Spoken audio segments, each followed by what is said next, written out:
Ok, allez, donc bonsoir, bonsoir à tout le monde. Bonsoir et bienvenue à cette session. Euh, voilà, donc ceux qui sont là, bonsoir à monsieur Alou, qui est avec nous sur la mine Mana ici. Et bonsoir à madame Bonsoir, Kolga. bonsoir, monsieur Nicolas. Bonsoir, bonsoir. Bonsoir à Bonsoir. madame Kolga. Bonsoir à Adama Birba. Bonsoir à Balbonné. Bonsoir à Jean.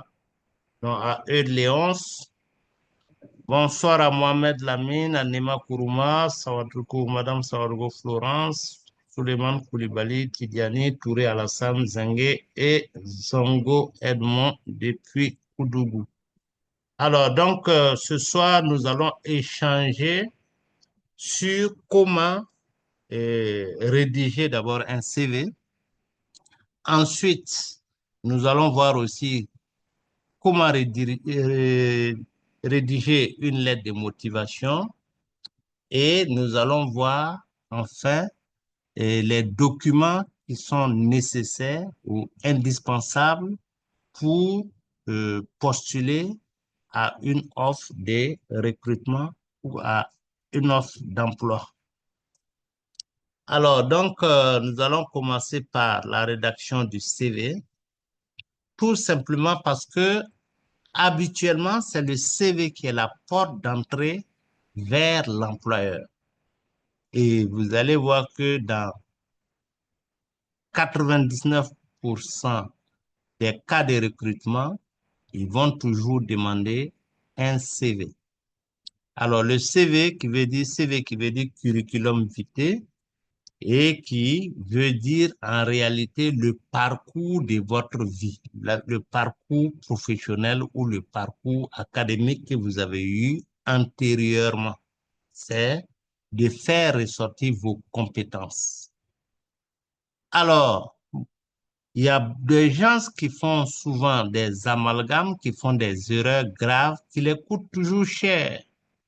Et je connais des personnes qui sont très forts, bon, ils connaissent beaucoup de choses en matière de santé et sécurité, mais ils viennent chaque fois me dire, bon, Nikema, tu vois, je dépose chaque fois mes documents, je dépose toujours mes dossiers et on ne m'appelle même pas pour un entretien. Et comme ça, quand on prend son CV, on trouve des erreurs qui ne pardonnent pas. Des erreurs qui ne pardonnent pas. Nous allons voir ça tout à l'heure. Il y a des erreurs qui ne pardonnent pas. Et si l'employeur ou si vous voulez le recruteur voit certains éléments dans vos CV, il le met directement de côté. Alors, c'est la raison pour laquelle, pour la rédaction du CV, on doit mettre vraiment tout le sérieux nécessaire. Et en plus de ça, il y a ce qu'on appelle le screening. Le screening, ça veut dire quoi? C'est, si vous voulez, c'est une liste que le recruteur possède et qui va regarder votre CV, qui va voir certains éléments s'ils sont présents.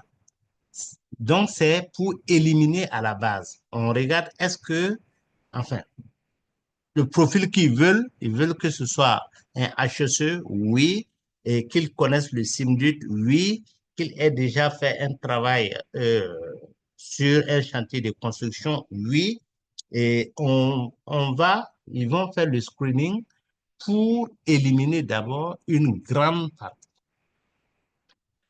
Ensuite, avant de rentrer vraiment dans le vif du sujet, il y a certaines personnes aussi qui ont des CV qu'ils ont dans leur portable ou sur leur ordinateur, toujours prêts à envoyer.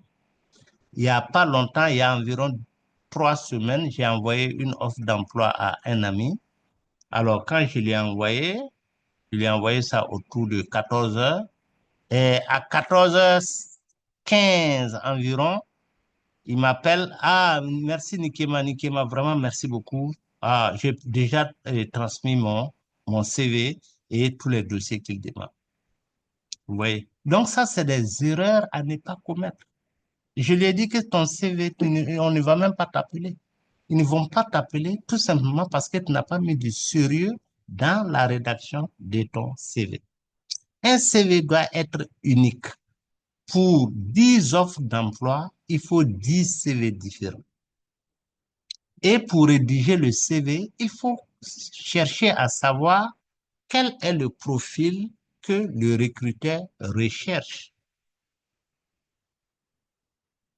Alors, à ISK Consult, par exemple, nous, si on veut un HSE pour l'enseignement, pour enseigner, et pour participer à l'enseignement, quelqu'un qui vient pour dire que lui, il sait faire, je sais pas moi, il donne tout ce qu'il sait faire sans mettre ses compétences dans le domaine de l'enseignement, nous, on ne va pas retenir son dossier, puisque tu peux avoir beaucoup de qualifications, mais nous, ça ne nous intéresse pas. C'est la même chose pour le recruteur. Le recruteur a ses spécificités. Il a besoin d'un profil particulier et dans votre CV, vous devez faire ressortir ce profil-là. Vous devez faire ressortir votre aptitude à occuper ce poste-là en le mentionnant clairement et expressement sur le CV.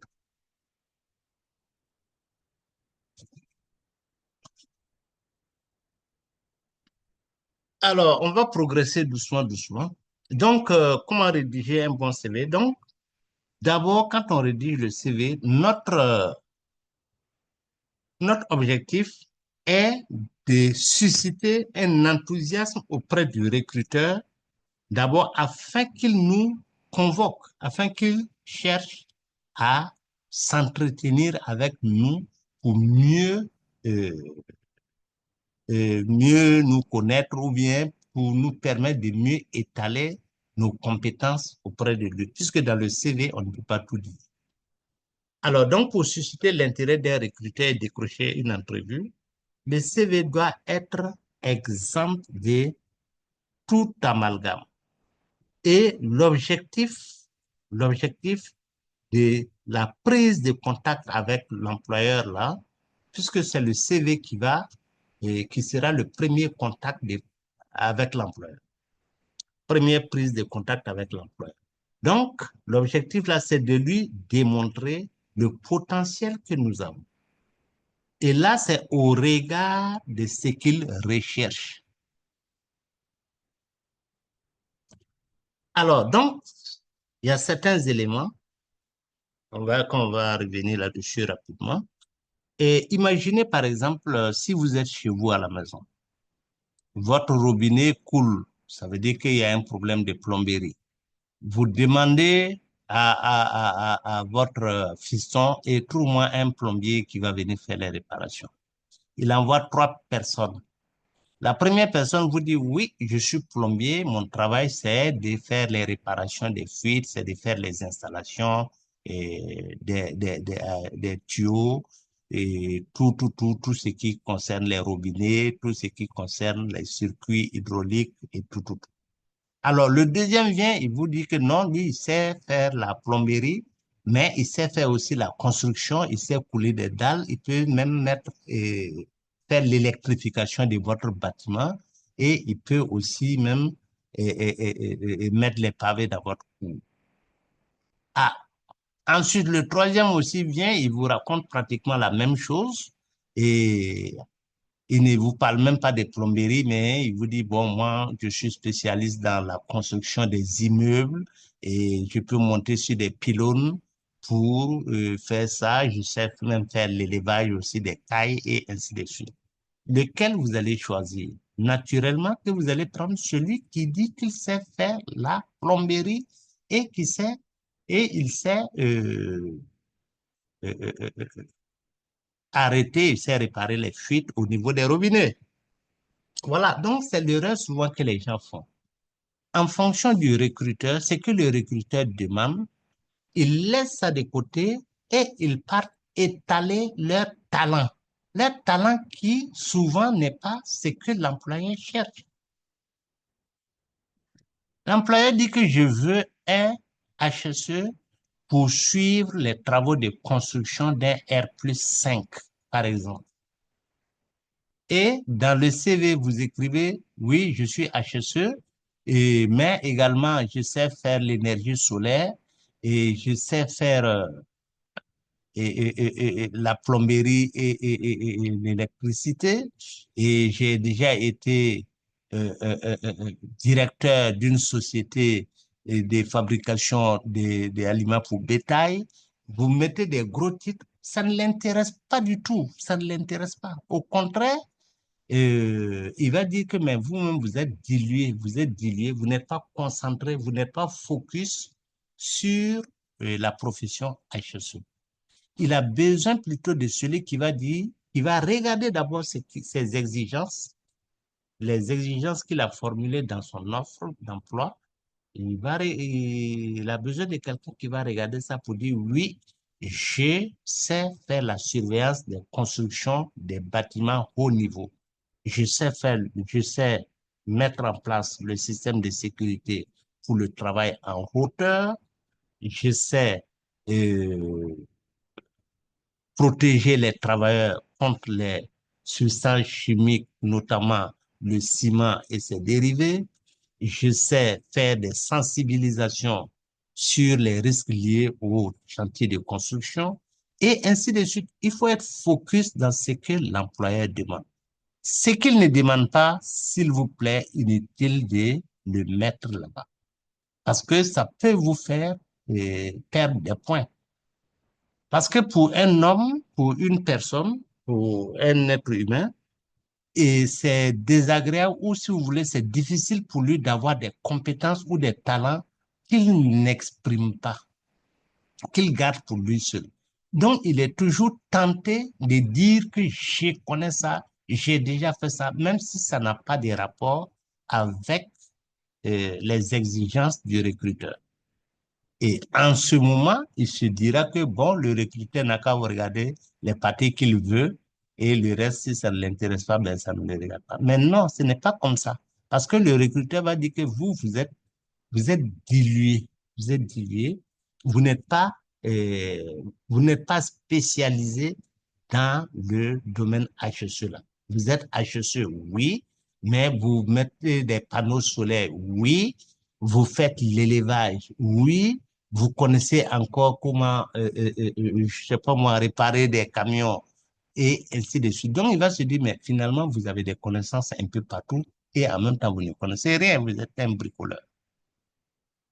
Et c'est la raison pour laquelle, lorsqu'il y a une offre d'emploi, une offre, un appel à candidature, il faut prendre votre temps, lire, relire ce que l'employeur recherche. Pour vous, il l'a mis, il a cité ça comme ça, mais non, il ne l'a pas cité au hasard. C'est en réalité des exigences qu'il recherche. Et si vous n'êtes pas focus là-dessus, en ce moment, vous regardez, c'est très simple. Ces exigences, ce qu'ils demandent, vous reprenez ça, vous regardez et vous faites sortir vos compétences au regard de ce qu'il a demandé. Voilà. Donc, ça, c'est vraiment la substance.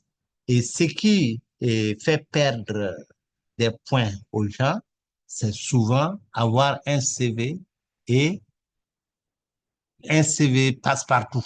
Voilà. Ça veut dire qu'une fois qu'on dit, il voit HSE, recrutement des HSE, il ne cherche pas à lire le reste, il prend et il balance.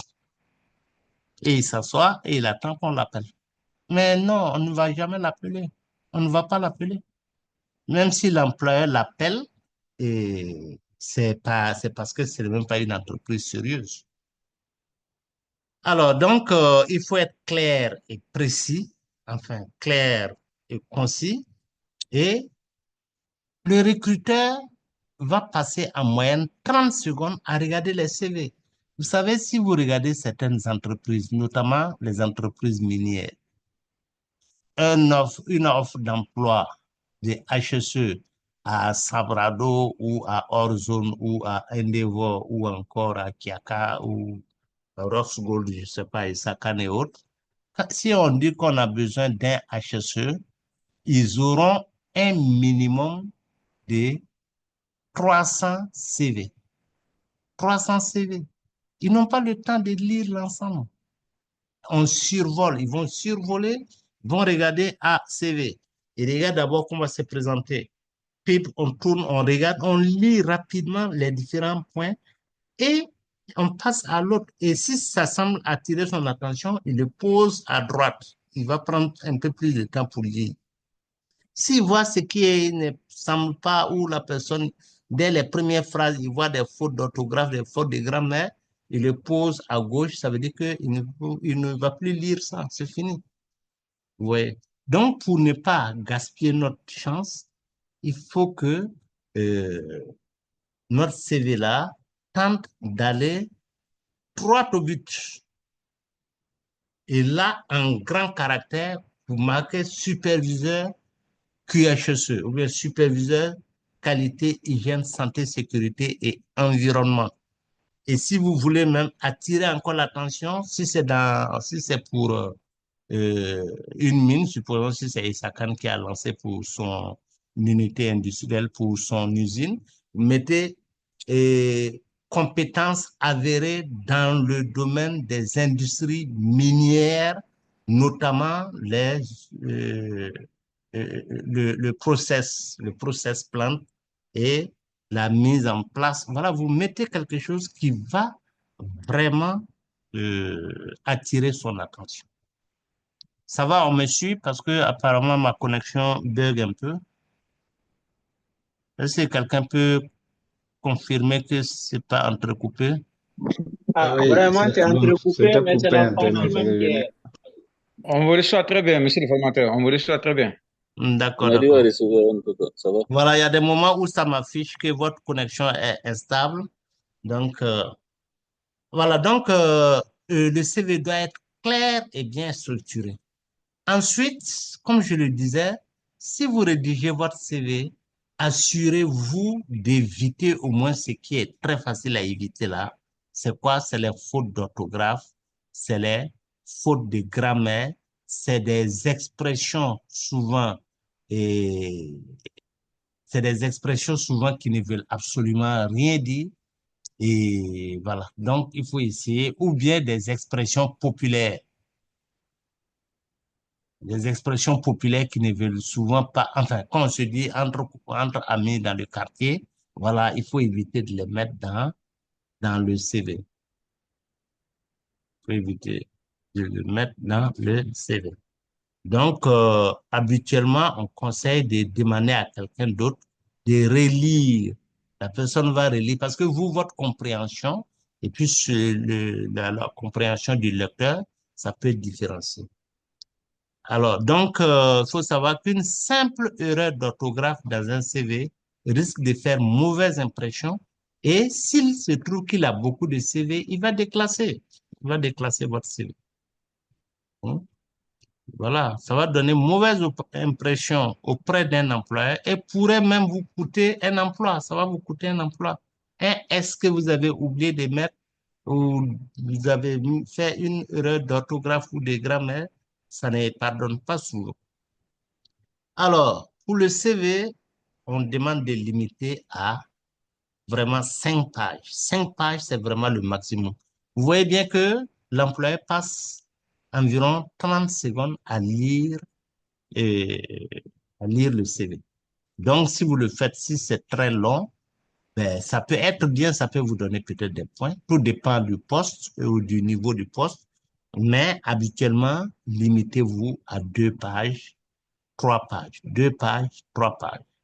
Alors, il y a certaines personnes aussi qui m'envoient leur CV, une seule page. Oui, c'est bon, mais c'est vraiment très succinct. On est obligé de tout coincer, concentrer. Vous avez d'autres atouts, d'autres compétences que vous n'arrivez pas à insérer. Et surtout aussi, il faut faire beaucoup attention avec les templates, les modèles que vous téléchargez gratuitement sur Internet. C'est vraiment très joli, très bien et bien coloré, mais souvent, ça ne vous permet pas d'insérer vos compétences là-dedans. Ce qui est simple, faites-le en format Word simplement. Ou bien, si vous avez de l'argent, vous achetez un modèle sur Internet. Les modèles gratuits vont toujours vous poser des problèmes. Et pire encore, ça comporte ce qu'on appelle je sais pas, pour les informaticiens, on les appelle des cookies. Donc, lorsque vous le prenez, il y a des petites formules qui sont à l'intérieur que vous ne voyez pas. Et si vous envoyez ça dans certains services, leur système de sécurité, ça veut dire leur navigateur ou bien leur mail va voir qu'il y a des parasites là-bas et ça va le rejeter. Donc, il est préférable de d'ouvrir une page Word, vous rédigez ça correctement et simplement. Alors, donc, toujours, il faut faire ressortir aussi vos accomplissements, ce que vous avez accompli. Donc, vous devez citer les meilleurs exemples des situations dans lesquelles vous avez mis vos compétences à contribution. Et ces exemples doivent illustrer ce que vous avez accompli dans le cadre de votre poste et quel type d'employé vous êtes. Ouais. Alors, donc, ça, c'est quoi? Les gens disent, par exemple, euh, dans l'expérience professionnelle, ils vont dire, par exemple, j'ai responsable HSE sur le site de construction de la société Suzy Construction, par exemple. Oui, c'est bon. Mais il serait préférable de mettre ce que vous avez fait. Vous pouvez le mettre et vous dites, bon, vous le mettez en gras et maintenant, en bas, vous mettez une brève description. Euh, L'entreprise comportait 30 employés et mon activité ou bien notre activité était de faire ça, coordonner les différentes équipes de travail, mettre en place la dynamique, collaborer avec les chefs de chantier et de section afin de mettre en place le système de protection de l'ensemble des travailleurs et éviter les risques liés à la coactivité, par exemple. Vous essayez, bon, peut-être qu'actuellement, vous n'avez pas trop les compétences pour ça, mais il faut toujours développer un peu euh, ce que vous avez fait. Alors, donc, voilà, il faut quantifier vos réalisations, il faut les quantifier, il faut essayer de donner le nombre de personnes que vous avez supervisées, par exemple, combien de produits vous avez vendus, et ainsi de suite. Et il faut être aussi humble. Souvent, les gens exagèrent. Quand ils exagèrent, quand on voit, on dit, oh, hein, vous avez 30 ans et vous mettez que vous avez 20 ans d'expérience dans la matière de santé et sécurité, vous n'allez pas faire pardon. Hein. Donc, faut pas exagérer. Il faut, bien sûr que dans le CV, les gens, tout le monde est unanime que c'est dans le CV qu'on retrouve tout le monde ment, tout le monde exagère effectivement. Euh, on raconte des choses souvent qui ne sont pas trop vraies. Oui, ça c'est vrai. C'est la tribune où on retrouve tous les menteurs du monde. Voilà. Donc, il faut essayer d'être humble. Si vous avez fait 5 chantiers, si vous avez fait 5 chantiers, effectivement, il faut dire, peut-être même si vous voulez exagérer, il faut dire 6 chantiers. Il ne faut pas dire que vous avez expérience de travail dans 15 chantiers. Alors, donc, je pense, me dérange. Alors, donc, il faut utiliser aussi des mots simples dans des mots simples et des verbes actifs. Les verbes actifs, les voici ici, c'est gérer, diriger, développer, augmenter et protéger. Et tout ça, c'est les verbes actifs, ce qu'on appelle les verbes d'action. Donc, la personne qui lira votre CV n'est pas forcément la personne qui va vous embaucher. Et le premier tri est souvent effectué par des recruteurs ou des spécialistes en ressources humaines qui ne connaissent pas bien le domaine.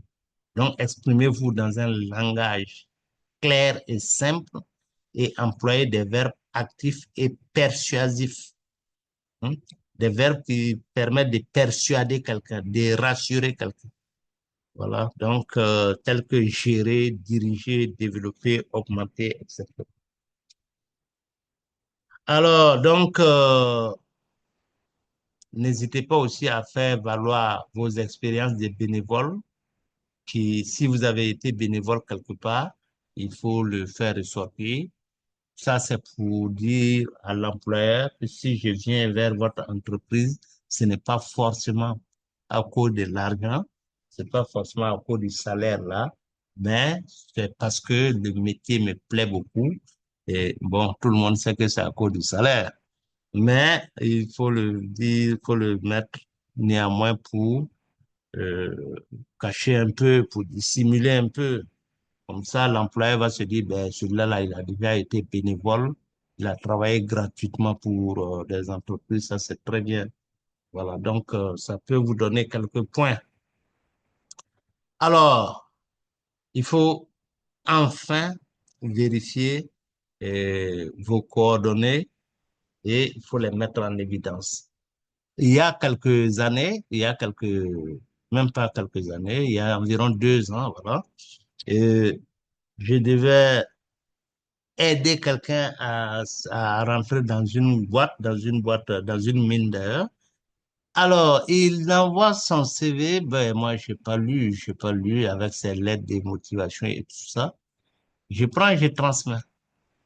Alors, quelque temps après, je rappelle les gars, j'ai dit, mais écoutez, mon petit, qu'est-ce que tu as fait de lui? Je comprends pas.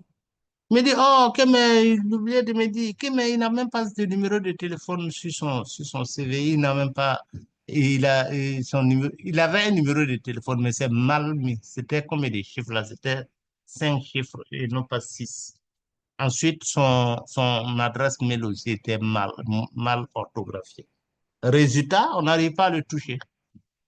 Mais quand c'est comme ça, il y a beaucoup de gens sur le banc d'attente. On ne va pas poursuivre quelqu'un qui fait des erreurs élémentaires comme ça. Donc, c'est la raison pour laquelle, si vous rédigez, il faut toujours voir le numéro de téléphone. Est-ce que c'est bien? C'est toujours mieux de mettre 2 numéros, vraiment si c'est possible. Comme ça, si le réseau ne passe pas sur un, ça peut passer sur le deuxième. Ensuite, il faut mettre votre adresse mail. Et dans l'adresse mail aussi, ce qu'il faut éviter, c'est les adresses mail, les courriels et farfelus, les courriels farfelus. Si vous dites, par exemple, le gourou du quartier, arobase gmail.com, ça ne sonne pas du tout bien, ça ne vous fait pas gagner des points. Hmm.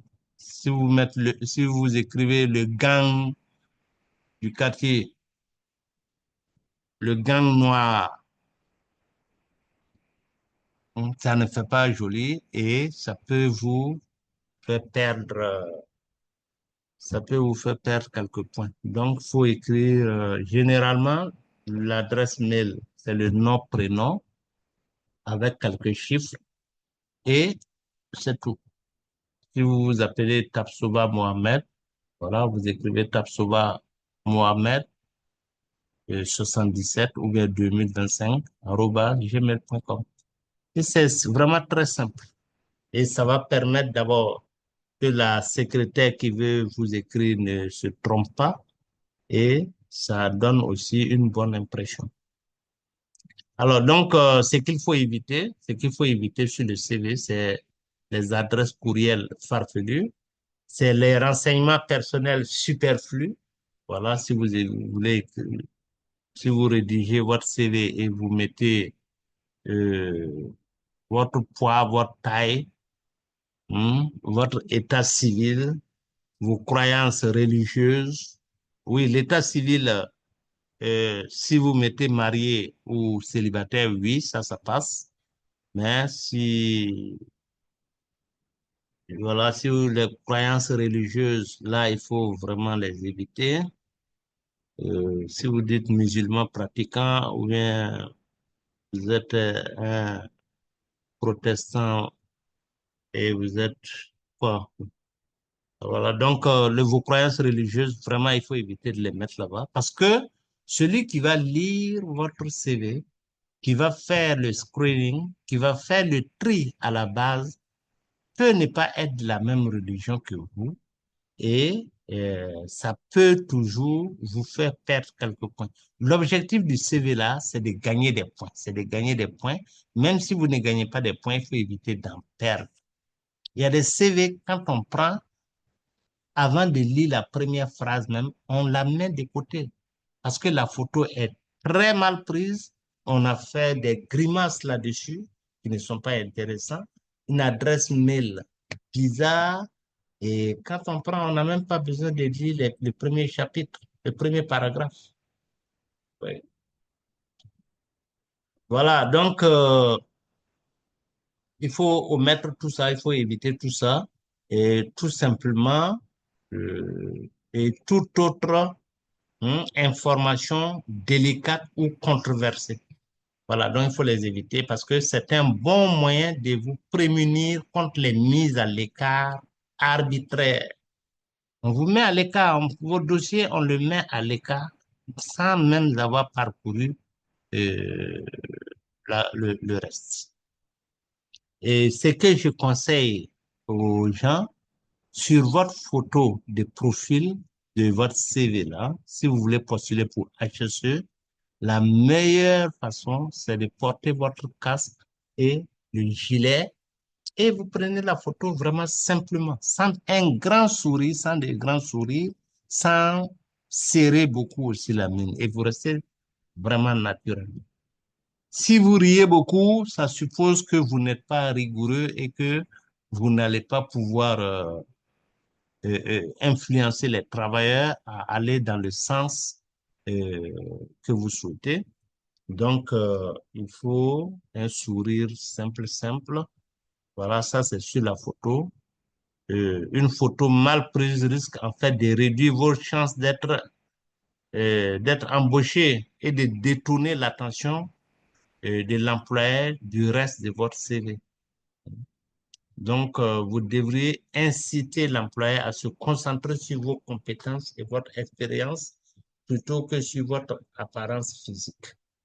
Alors, donc, on voit ça aussi souvent dans la gente féminine où les femmes, les filles, elles se font des grosses tresses et elles font je sais pas comment on appelle les photos, quoi, les retouches, quoi, Snapchat, je sais pas moi.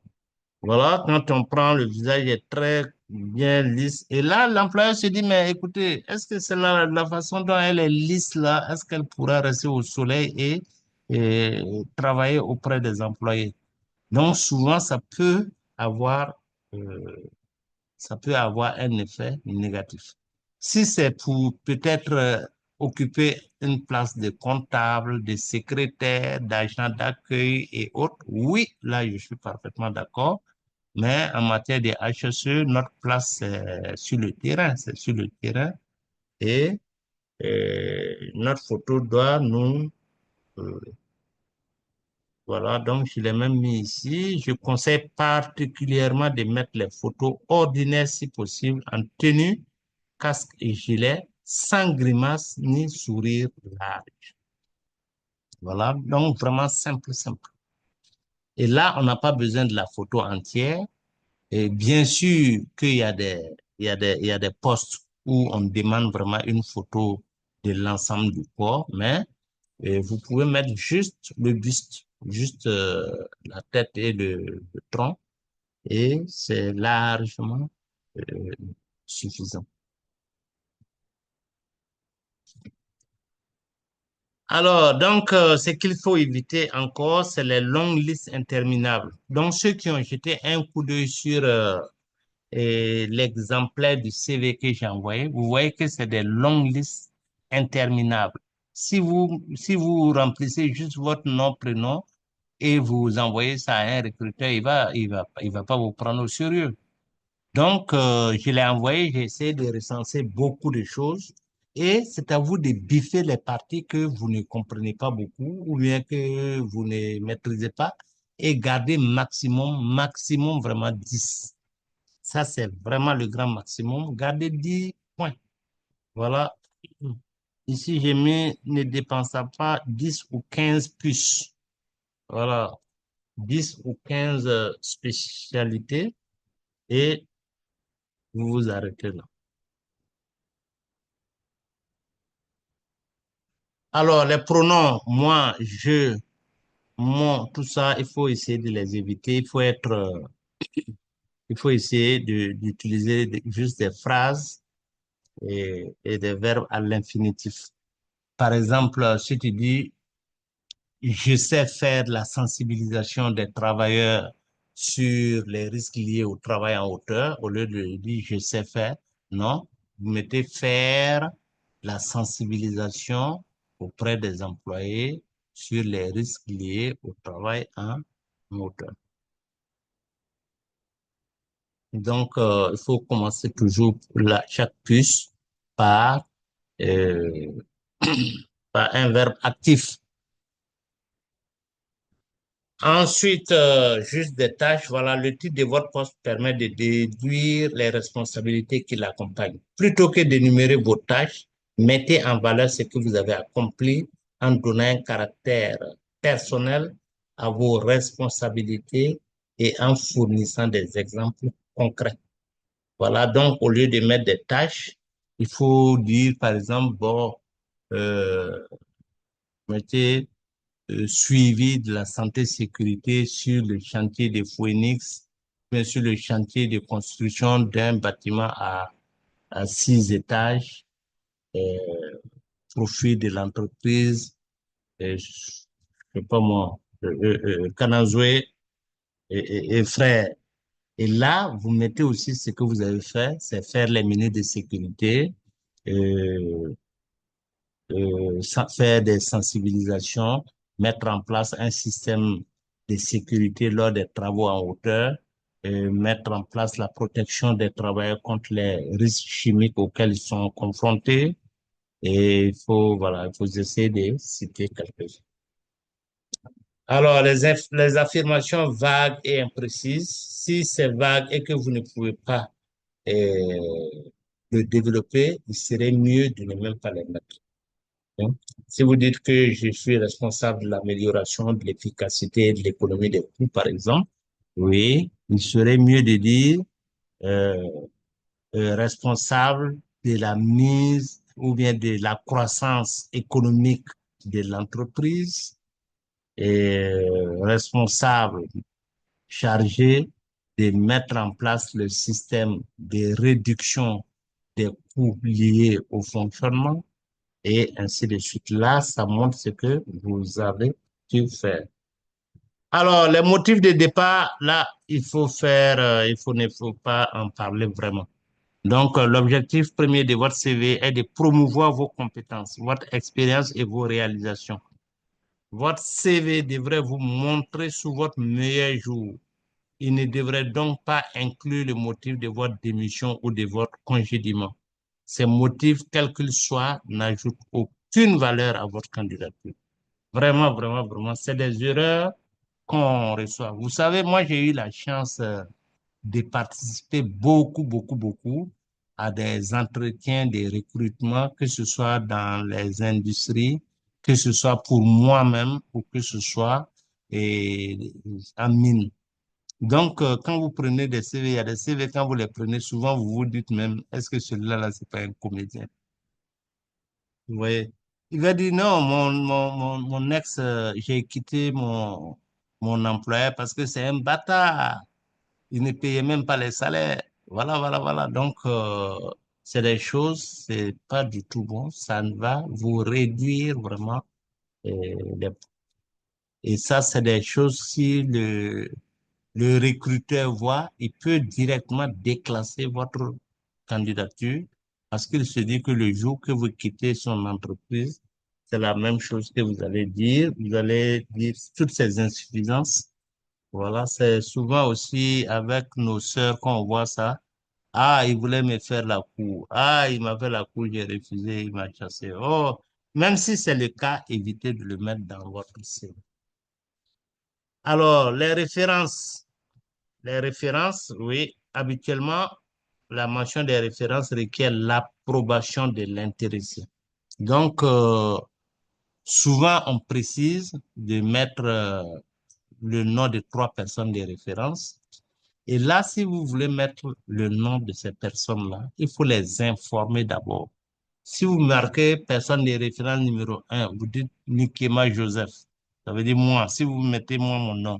Et vous ne me dites pas que vous avez déposé votre CV auprès de telle entreprise.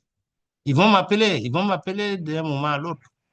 Monsieur Nikema, oui, comment vous allez? Je dis, oui, ça va, ça va, ça va. Bon, nous avons reçu nous avons devant nous un dossier de monsieur Edmond Zongo et qui vous a mis comme personne et des références. Est-ce que vous pouvez nous parler un peu de Edmond Zongo? Alors, si je ne t'ai pas informé, je suis là, je réfléchis. C'est quel Edmond Zongo? Est-ce qu'il s'agit de mon étudiant qui se trouve à Koudougou ou bien il s'agit de l'environnementaliste qui se retrouve voilà. Donc, ça, c'est d'abord un problème. Ensuite, Edmond Zongo, oui, je sais que c'est un étudiant, il participe beaucoup. Hein? Je n'ai pas trop d'informations sur lui. Donc, à un certain moment, je ne pourrais rien dire. Et si je ne dis rien, ça suppose que je le connais, mais comme il n'est pas bien, donc je ne veux même pas parler de lui, alors que je ne le revois même pas. Et c'est la raison pour laquelle il faut toujours informer toutes les personnes que vous prenez comme personnes de référence, avoir leur approbation. Ils doivent vous dire oui, je suis d'accord, mettez mon nom comme personne de référence avant que vous ne le mettez. Alors, les loisirs et les passe-temps, oui, là aussi, il faut être prudent. Il faut être prudent. Si vous dites que, voilà, il faut être prudent à propos de vos loisirs en raison du jugement négatif que l'employeur potentiel pourrait en faire. Si vous dites, par exemple, que vous aimez naviguer sur le net, oui, et ça dépend de si vous avez pris comme responsable marketing, oui, ça c'est bon. Mais si vous avez pris comme HSE, vous allez laisser les travailleurs et vous êtes en train de naviguer sur le net, il va trouver que ça, c'est pas une bonne idée. Si vous dites que vous aimez faire le WhatsApp, vous aimez les boîtes de nuit et tout ça, ça peut vous, ça peut vous coûter des points. Donc, il faut être prudent lorsque vous allez mettre vos loisirs. Euh, Mais si vous avez des loisirs qui sont connexes au poste, qui sont en adéquation avec le poste que vous postulez, oui, là, il faut les mettre. Il faut les mettre. Si, voilà, par exemple, j'aime la lecture sur la santé-sécurité, oui. J'aime les activités de protection de l'environnement, oui.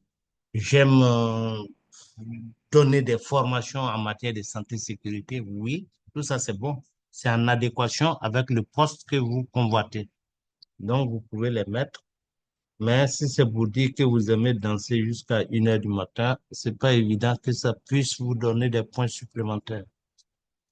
Alors, la gestion des émotions, ça aussi, c'est quelque chose qu'on rencontre assez souvent, où les gens se disent que, bon, écoutez, j'ai tellement déposé mes dossiers, ça ne va pas, je vais faire pitié maintenant devant le recruteur, peut-être que ça va le taper, voilà, les gens se cachent, ils écrivent ça, mon père est mort, je suis d'une grande famille, mon père a 10 femmes, actuellement nous sommes 5 dans une seule chambre, ainsi de suite. Oui, ça ne vous fait pas gagner des points, aucun point que vous ne gagnez. L'employeur recherche une compétence. Si vous le mettez, s'il a l'argent, s'il est sensible, il va vous dire, ah, passez me voir, venez prendre 50 000 francs, allez payer des couvertures et des chaussures, et voilà pour tout. Mais il ne va pas vous prendre pour mettre dans son entreprise, parce que vous ne démontrez pas que vous, vous pouvez faire le travail qu'il attend. Donc, aucun employeur ne va euh, vous recruter parce que vous avez cherché à attirer son empathie. Donc, Donc, il faut être euh, prudent et il faut aller avec la tête haute pour démontrer que, écoutez, monsieur, le profil que vous recherchez là, c'est moi. Inutile de chercher ailleurs. C'est moi le profil. Voilà, vous avez dit ça. Ah, voilà, j'ai ces compétences-là. Dans votre offre, vous avez dit ça. Oui, j'ai ces compétences. Vous avez dit ça, j'ai ces compétences. J'ai toutes les compétences que vous cherchez. Donc, voilà. Et voilà, donc, de façon ramassée, c'est ce qui portait sur la rédaction de CV. Je vais ouvrir le micro. Voilà, ceux qui veulent intervenir, qui ont quelque chose. Et je vous informe aussi que tout ce que j'ai dit ici n'engage que moi. Ce n'est que des idées que je partage avec vous. Et je ne suis pas un spécialiste de la rédaction des CV. Et si vous lisez d'autres documents officiels qui vont en contradiction avec ce que j'ai dit ici, il faut considérer là-bas. Parce que ça, c'est de mon expérience personnelle que j'essaie de faire ressortir. Alors, donc, ceux qui ont des apports, qui ont des compléments ou des questions, on vous écoute avant de passer au deuxième point.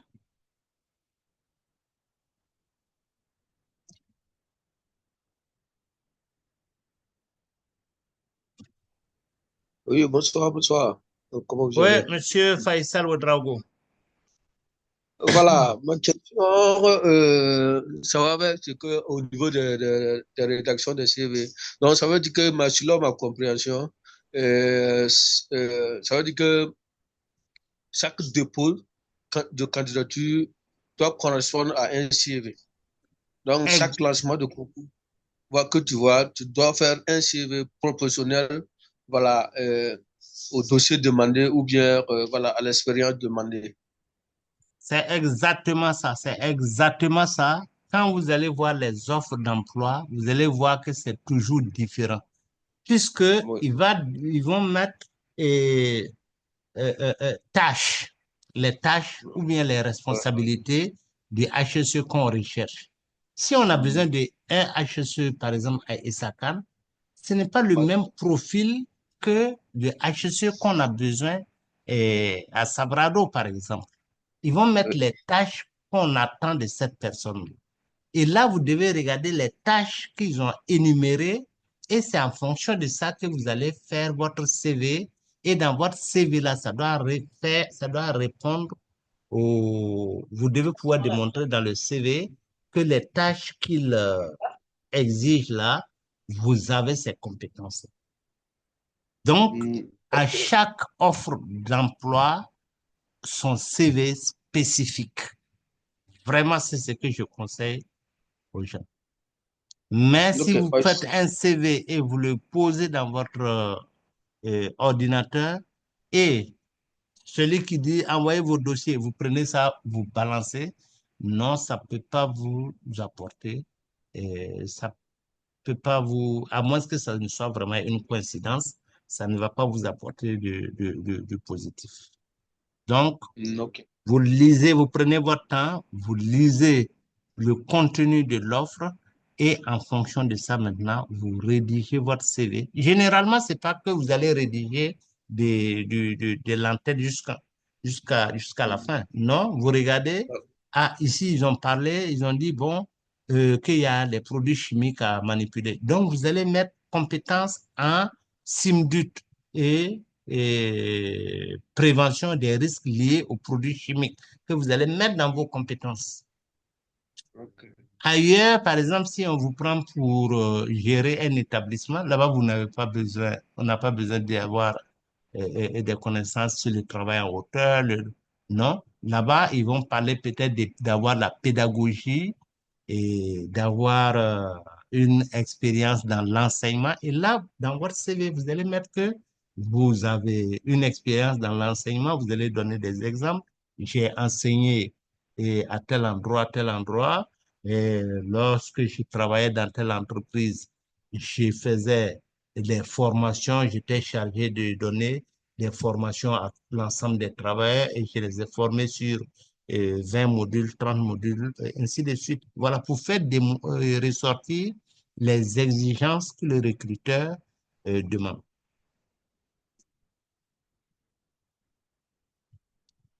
Monsieur Zongo Edmond, vous avez la main levée.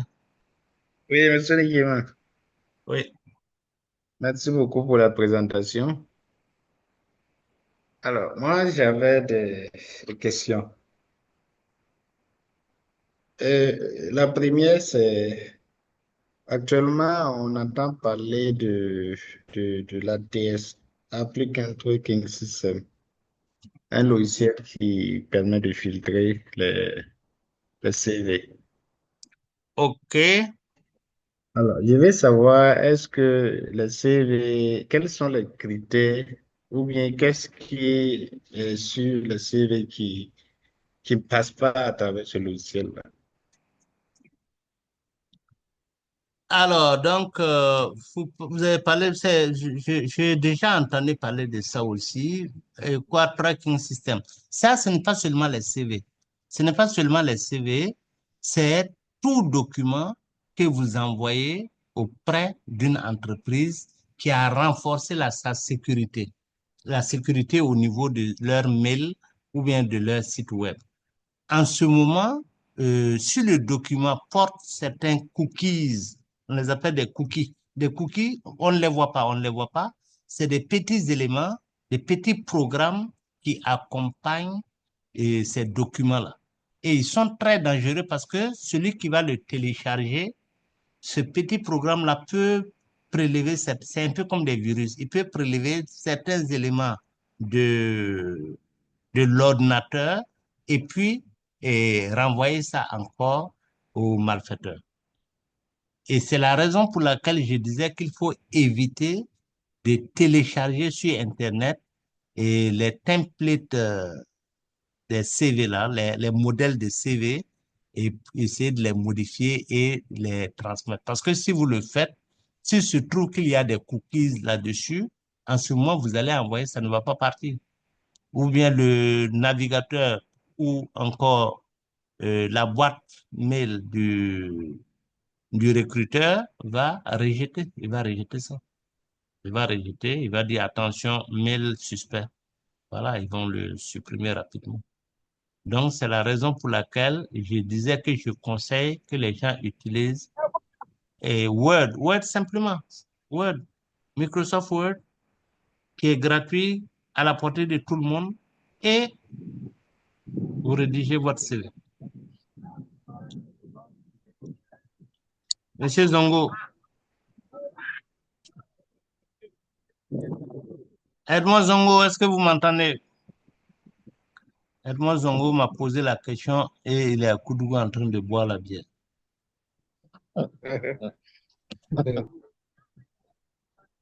Monsieur Alou Alors, a le micro ouvert, voilà. vous voulez dire quelque chose? Oui, effectivement. Merci beaucoup pour cette brillante présentation. En fait, Oui, j'avais une petite question, j'allais dire, oui. concernant les photos. Voilà, vous avez parlé d'un gilet et voilà, d'un casque.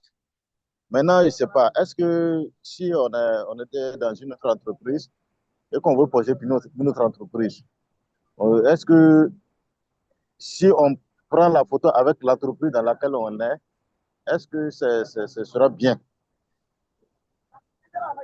Ou bien il faut Euh, forcément non, quand être vous neutre, quoi. prenez, non, si vous prenez, j'ai parlé de porter le casque et puis un gilet, ce n'est Un qu'un gilet. exemple.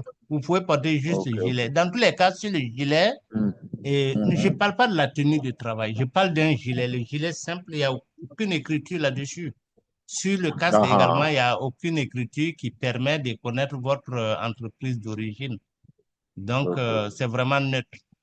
Si vous portez la ok. tenue de travail, oui, là, ce n'est pas très joli parce que si vous, à Lou, par exemple, vous portez Endeavour Mining et vous partez Ouais. postuler pour Kiaka Mining, bon, c'est pas très joli. Voilà. Ouais, ok. Voilà. Donc, C'était mon inquiétude. Voilà. Ok, ok. Ça euh, marche. C'est bien noté. ok, Merci, merci. merci. Kolga Alimata. Moi, ma question, c'était de savoir, est-ce que c'est obligé de mettre une photo sur le CV? Ok, merci beaucoup, merci. Ça, c'était vraiment une colle. Sinon, effectivement, ce n'est pas obligatoire, ce n'est pas du tout obligatoire. Aucun, en ne mettant pas la photo, bien sûr, il y a certaines offres, il y a certains domaines où c'est obligé de mettre une photo, notamment pour les secrétaires et autres, les personnes qui sont en contact, où on pense que leur beauté peut influencer. Oui, là, c'est obligé de mettre la photo. Mais pour le HSE, ce n'est pas du tout une obligation. De même que écrire curriculum vitae sur le CV, ce n'est pas une obligation. Et certains même déconseillent d'écrire le mot curriculum vitae parce que on sait déjà que c'est un curriculum vitae. Mais moi, je conseille de le mettre. Il faut écrire parce que nous sommes dans une zone où euh, souvent le recruteur, c'est comme je le disais tantôt dans le texte, et le recruteur souvent n'est pas d'un niveau assez avancé pour comprendre ça. Et même s'il est d'un niveau avancé, euh, ce n'est pas un pléonasme. On peut toujours répéter. Quand vous prenez votre CNIB là, on sait que c'est une CNIB, mais on écrit CNIB. Vous prenez votre extrait d'acte de naissance. Quand on regarde, on sait que c'est extrait d'acte de naissance, mais on écrit quand même.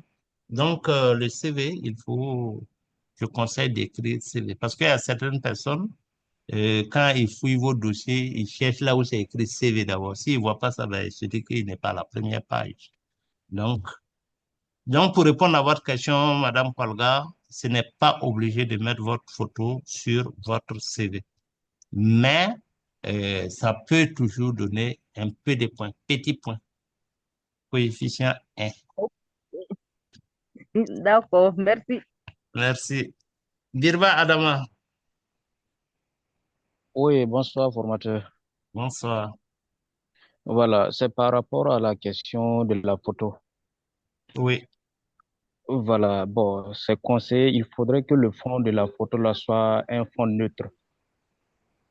Voilà, c'est pas obligatoire, mais si vous allez mettre la photo, il faudrait que le fond là soit neutre, ne pas mettre des maquillages ou bien des décoratifs comme ça. Voilà, ça peut porter préjudice. Sinon, la photo n'est pas obligatoire, mais c'est pas aussi exclu. Voilà, c'est cette précision que je voulais apporter. Ok, merci beaucoup, Mm. Monsieur Birba. Et Merci. Monsieur Kourouma,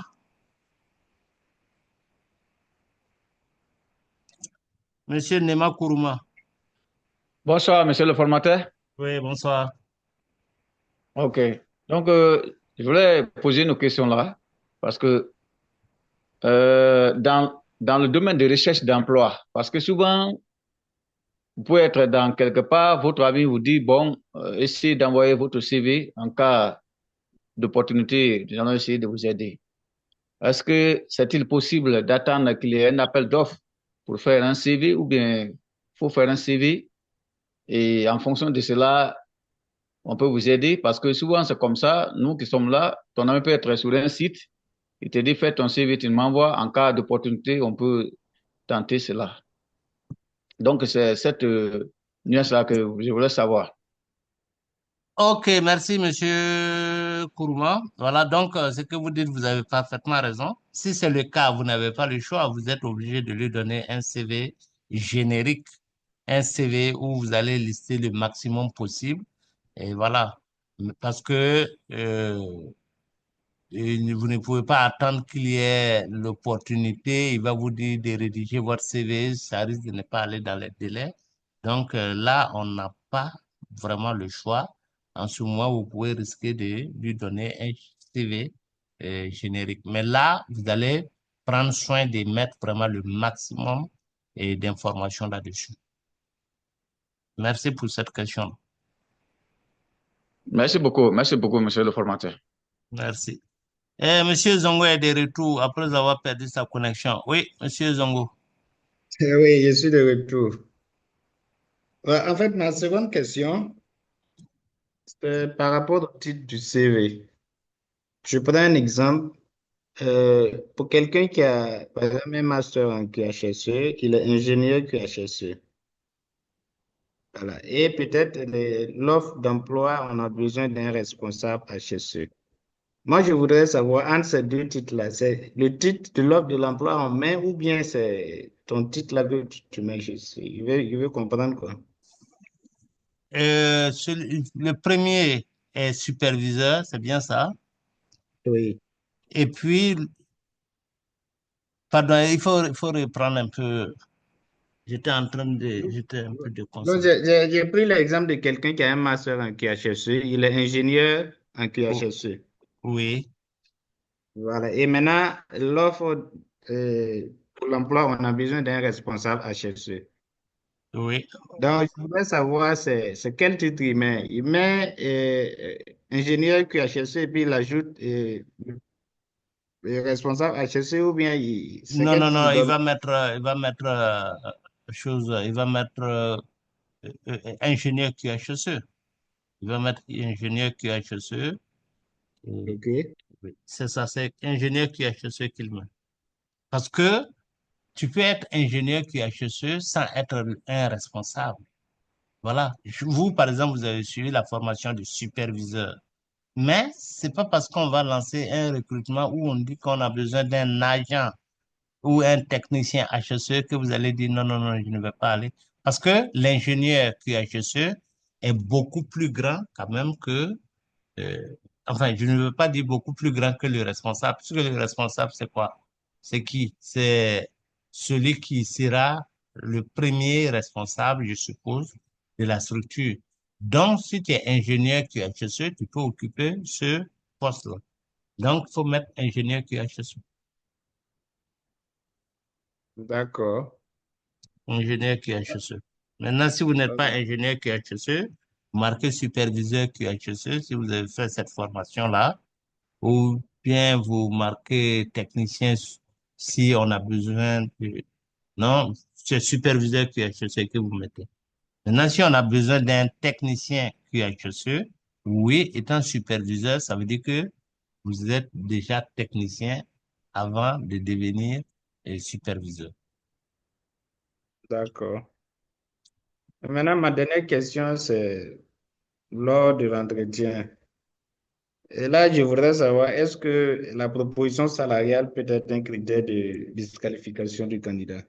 Oui, ça peut, ça peut, euh, ça peut. Donc, OK. c'est une partie qui est vraiment, vraiment très difficile. Plusieurs fois, des gens m'envoient un message pour dire, bon, je veux postuler à ça, mais on me demande prétention salariale, de dire combien. Bon, souvent, il faut connaître la boîte. Il faut connaître la boîte.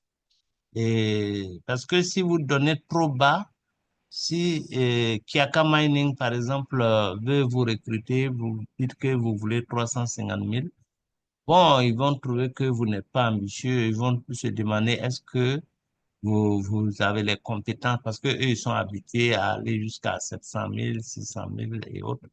Alors, si vous donnez trop haut aussi, on va dire, ah, celui-là, là, vraiment, non, on ne peut pas le payer, voilà.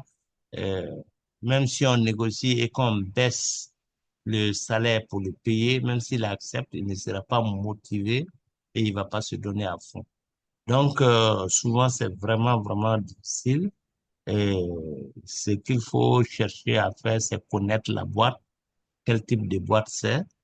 Et, et voilà. Mais il faut voir de façon, si vous êtes débutant, et si c'est des entreprises qui ne sont pas minières, et généralement, il faut pas aller trop fort, il faut aller à 400 000, et voilà, il faut aller un peu en bas de 400 000. Et si c'est les entreprises qui évoluent sur les mines et qui ont des références, là, vous pouvez aller au-delà de 500 000. Mais les entreprises qui vont vous prendre initialement, dès le début, pendant que vous n'avez pas d'expérience vraiment, vous payez à plus d'1 million, il n'y en a pas beaucoup, hein. En dehors des ONG ou des projets, il n'y en a pas beaucoup.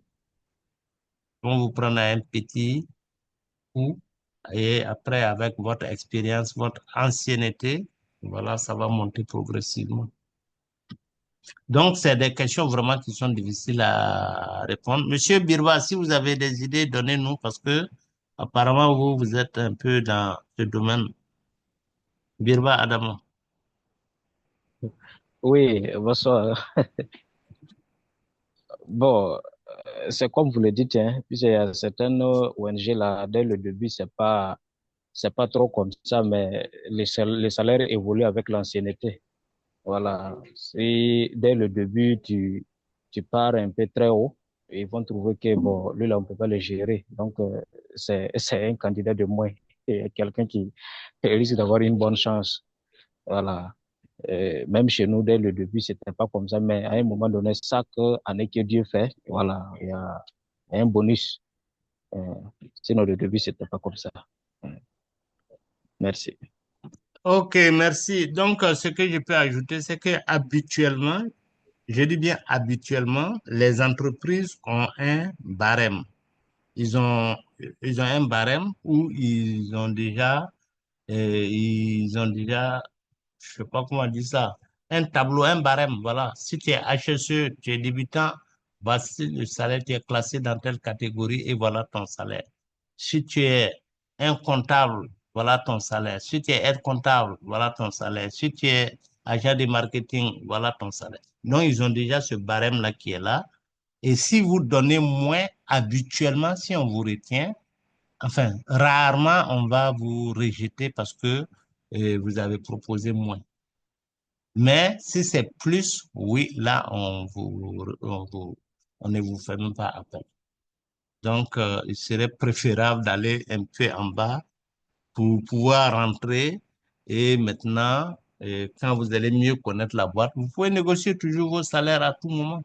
Oui, même après 3 mois, après avoir rejoint la boîte, vous écrivez une lettre pour démontrer que vous faites correctement le travail et que vous respectez tout ce qu'il y a. Par conséquent, vous demandez à ce qu'on vous gratifie, on vous augmente votre salaire. Voilà. Mais ce qui ne serait pas intéressant, c'est d'aller proposer gros et on vous rejette parce que c'est trop gros et, et vous êtes là, vous chômez encore. Si vous êtes dans une entreprise, ça se comprend. Bref. Alors, est-ce qu'il y a d'autres questions? Est-ce qu'il y a d'autres questions? Est-ce qu'il y a d'autres questions?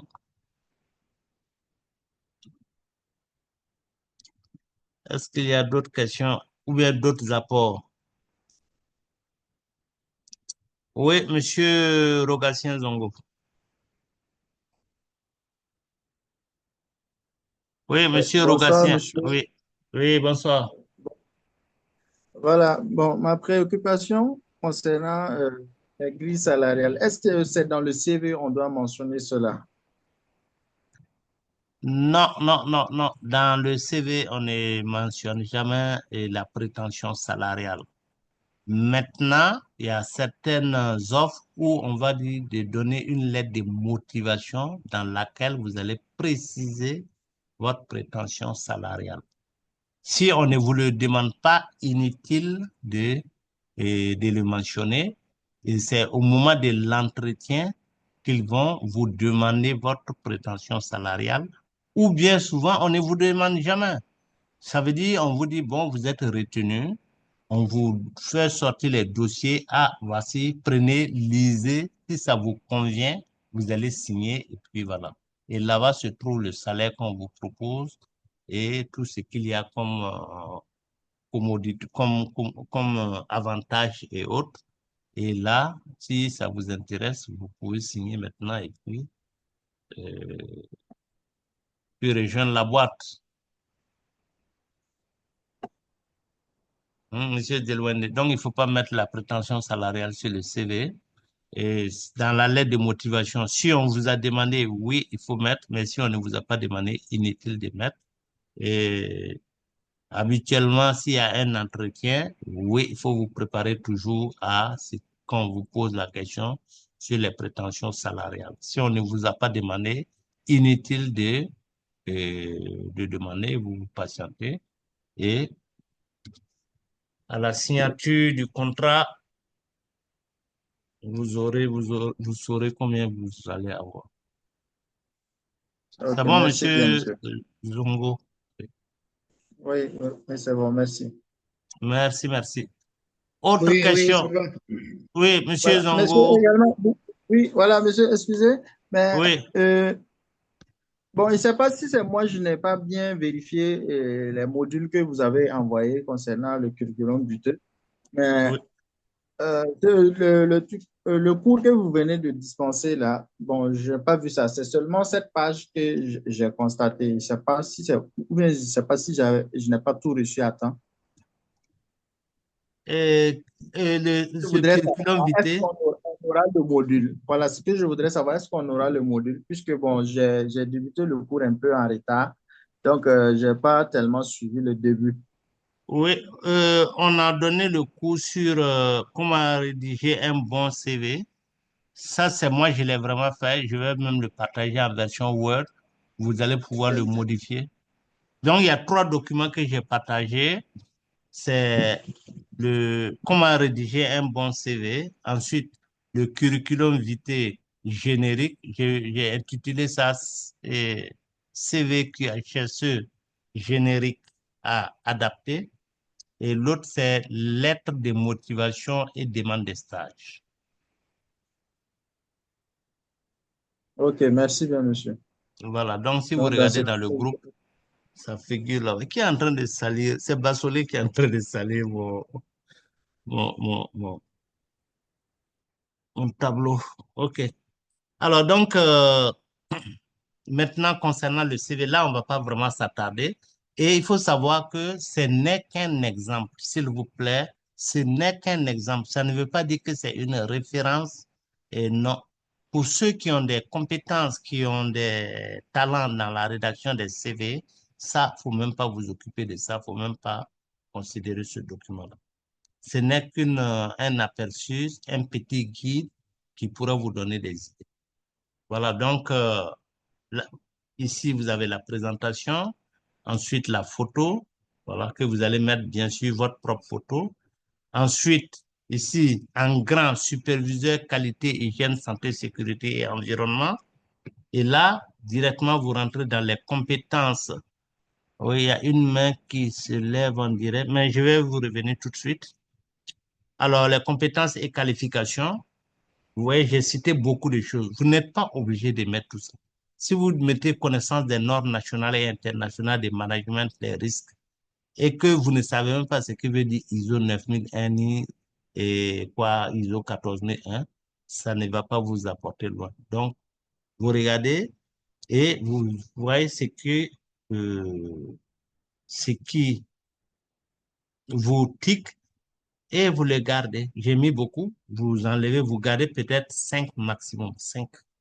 Voilà, leadership pour encourager les équipes à adopter les bonnes pratiques du HSE et pour promouvoir la culture de la sécurité, capacité à dispenser des formations en santé, sécurité et environnement, bonne connaissance de la démarche d'enquête et d'analyse des accidents pour identifier les causes profondes et mettre en place des mesures correctes. Donc, c'est des idées qui me sont venues comme ça, que j'ai mis, mais c'est à vous de, euh, en fonction de votre sensibilité, pour changer. Les formations académiques que vous avez eu à faire, oui, il y a au moins le premier qui est une vérité. Et si vous avez fait d'autres formations, vous pouvez les mettre. Voilà. Autre formation, oui, ça, vous avez des certificats et ou des attestations là-dessus. Mais disons-nous aussi quelque chose concernant ce point-là. Et des gens ont déposé, oui, c'est très bon, c'est très joli, mais à un certain moment, ils écrivent attestation de formation sur le système d'information, ou bien ils écrivent sur le SIMDUT. On lui pose la question, le SIMDUT, là-même, c'est quoi? Ah, il ne sait pas. Vous voyez que c'est vraiment très désagréable, hein. Vous dites que vous avez une attestation de formation dans un domaine, on vous demande le sigle et vous ne connaissez pas. Donc, si vous parlez de travail en espace clos, par exemple, si vous le mettez dans votre CV, par exemple, l'espace clos, il faut savoir au moins ce que c'est que le travail en espace clos. Ça, c'est le minimum. Et voilà. Donc, autre formation, s'il y a d'autres formations que vous avez eu à faire, vous pouvez les mettre. Voilà, j'ai été formé en technique de communication, j'ai été formé sur l'anglais, je sais pas comment dire ça, formation en anglais, voilà, niveau 2 ou niveau 3 ou je sais pas. L'expérience professionnelle, si vous avez de l'expérience, il faut le mettre. Si vous n'avez pas d'expérience, il faut essayer de ne pas en mettre. Au moins, pour ceux qui suivent en présentiel, au moins les minutes de sécurité, oui, tout le monde a un peu d'expérience là-dessus. Euh, L'accueil des nouveaux, peut-être non, mais vous essayez de voir ce que là où vous avez des talents et progressivement, ce qui est sûr, tout ce que j'ai cité ici, ceux qui sont courageux et qui ont lu le maximum des documents que j'ai donné dans la clé, vous allez trouver, vous allez maîtriser tous ces points-là. Tout est là-dedans. Et même les cours que nous donnons, ceux qui ont eu le temps de relire à plusieurs reprises, vous allez voir que tout ça, c'est des éléments qui se trouvent à l'intérieur. Maintenant, comme j'ai cité beaucoup, vous ne pouvez pas mettre tout ça. Voilà, expérience professionnelle, vous ne pouvez pas mettre tout ça. C'est beaucoup. Donc, vous essayez de mettre quelques-uns.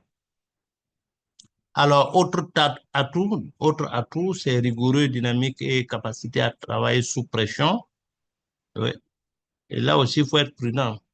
Souvent, quand on cherche argent, quand on cherche le boulot, on dit, on met qu'on on est capable de travailler sous pression, alors que travailler sous pression n'est pas du tout facile, hein. C'est ce qu'on dit couramment que laisse ça et fais ça.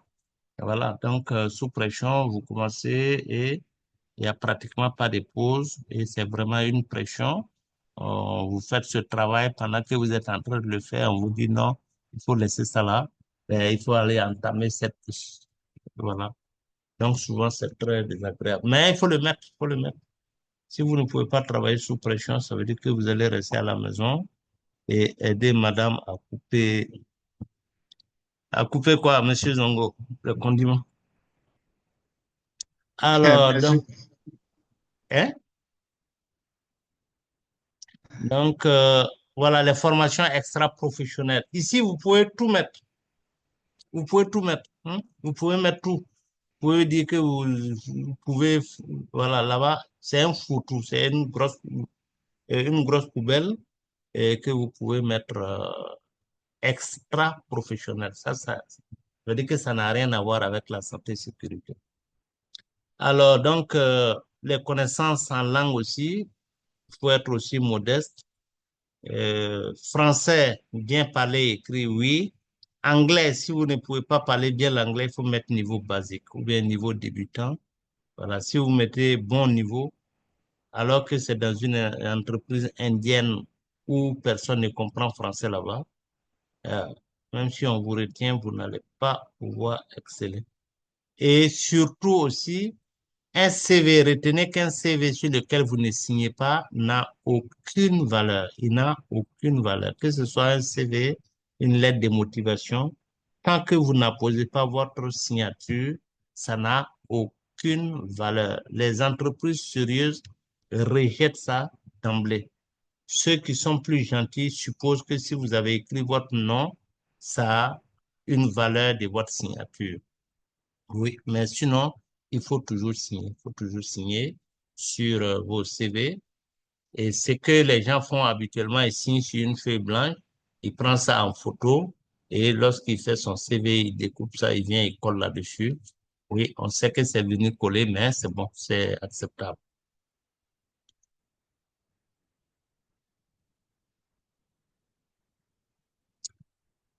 Voilà, donc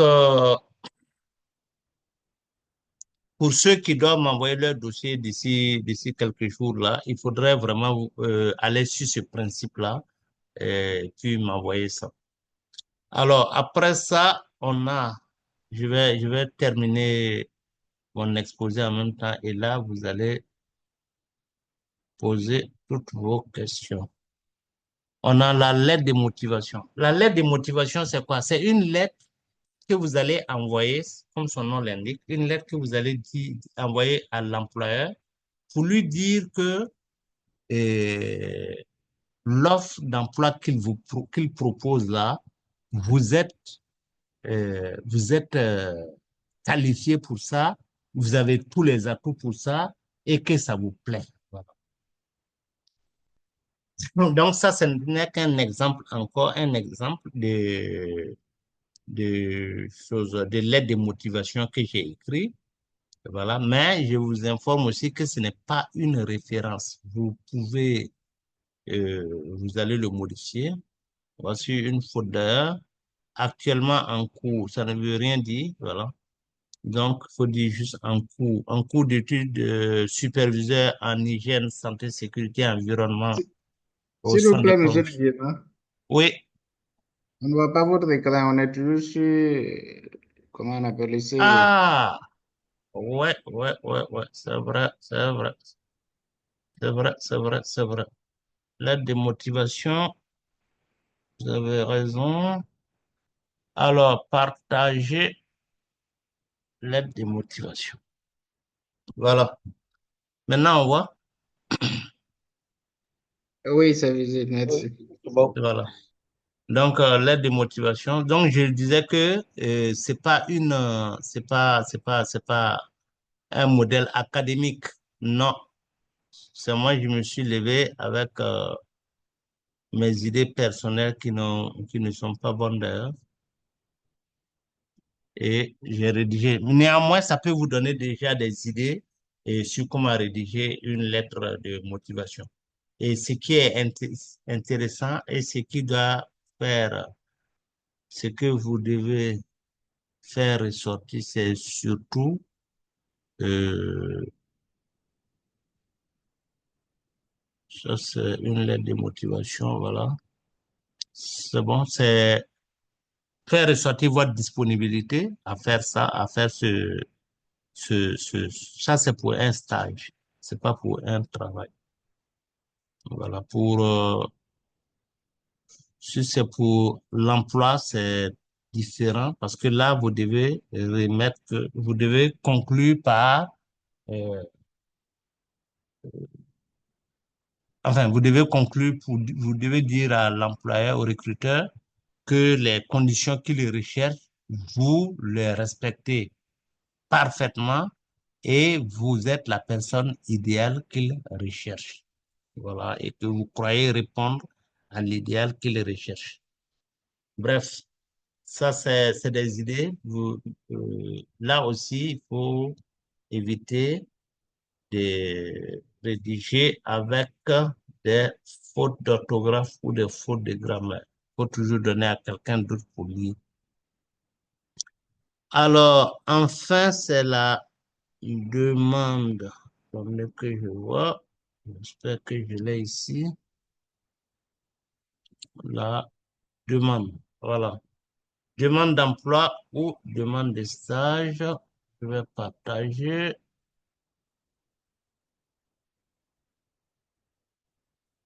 C'est où?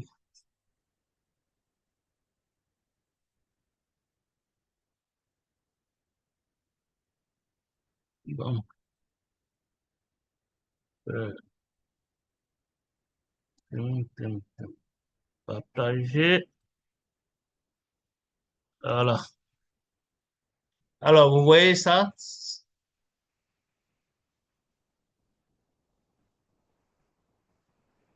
Est-ce que quelqu'un peut confirmer si vous voyez, s'il voit la demande de stage? Oui, on Oui, voit. on Voilà. voit C'est bien. bon. Et là encore, comme d'habitude, je vous informe que ceux qui ont des talents, vous faites votre présentation comme vous pouvez. Voilà. Donc, nom, prénom, téléphone, Ouagadougou le, ou bien Bobo Doulasso le, à monsieur le. Voilà, donc, vous mettez tout ce qu'il y a. Ça, je vais le ranger à...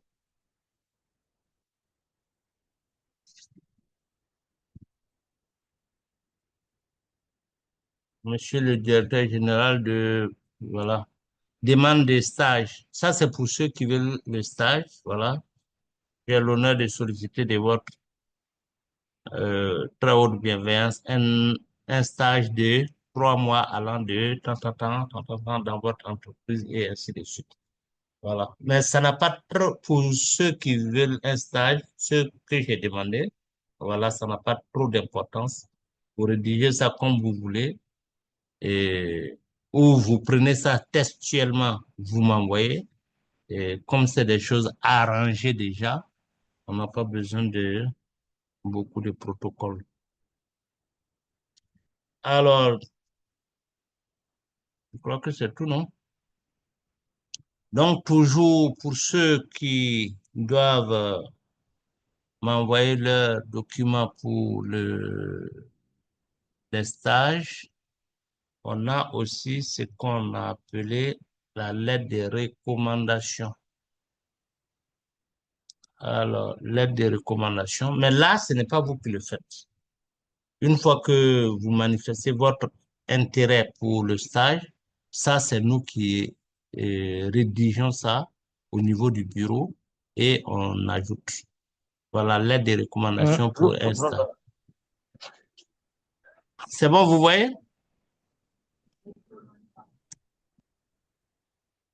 Monsieur Alouvois? Oui, oui. OK. D'accord, donc lettre de recommandation. Mais là, c'est vraiment, c'est nous qui le rédigeons. On ne va pas vous demander de rédiger quoi que ce soit. On aura besoin juste de votre nom, prénom que vous allez donner à la secrétaire et elle va faire ce document-là et vous envoyer. Voilà. Donc,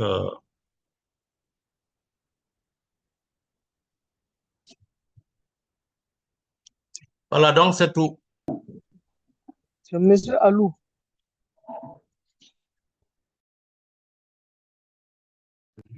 Voilà, c'est bon. Ma connexion m'avait lâché, mais c'est bon, c'est revenu.